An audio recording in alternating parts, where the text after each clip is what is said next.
July August গণঅভ্যুত্থানে রাজধানীর উত্তরায় সংঘটিত মানবতাবিরোধী অপরাধের মামলায় ঢাকা উত্তর সিটি কর্পোরেশনের সাবেক মেয়র আতিকুল ইসলামকে গ্রেফতার দেখিয়ে কারাগারে পাঠিয়েছে আন্তর্জাতিক অপরাধ ট্রাইব্যুনাল।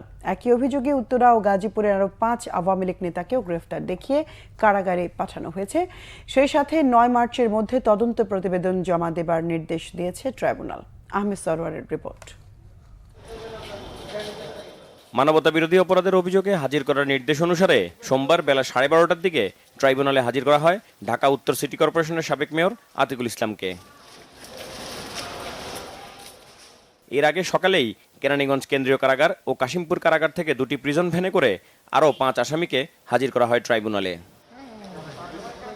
সাবেক মেয়র আতিককে হাজির করার পর বিচারপতি গোলাম মর্তুজা মজুমদারের নেতৃত্বাধীন 3 সদস্যের আন্তর্জাতিক অপরাধ ট্রাইব্যুনাল মেয়র আতিক সহ 6 জনকেই কারাগারে পাঠানোর নির্দেশ দেন।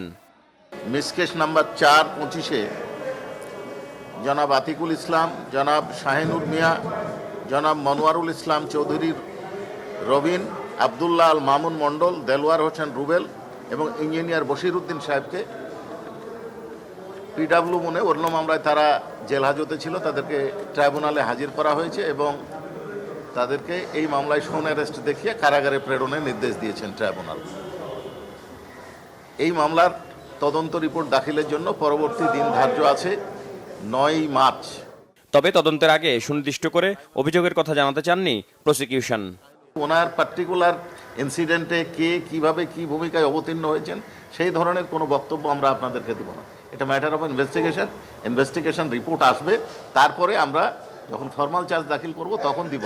তবে এটুকু বলতে পারি যে প্রাথমিকভাবে মানবতা বিরোধী অপরাধ সংগঠিত হয়েছে, 200 জন নিরীহ নিরস্ত্র জনগণকে হত্যা করা হয়েছে, তাদের চিকিৎসায় বাধা প্রদান করা হয়েছে, তাদেরকে এই হেলমেট বাহিনী যারা এই ছাত্র যুবলীগ এই হত্যাকাণ্ডে সহায়তা করেছে পুলিশকে বা সহযোগিতা দিয়েছে, তারা নেতৃত্ব দিয়েছে। এইটা আমরা সবাই দেখেছি, আমরা সবাই জানি।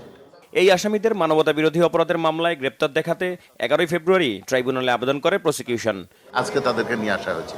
আহমেদ সরওয়ার, বাংলা ভিশন, ঢাকা।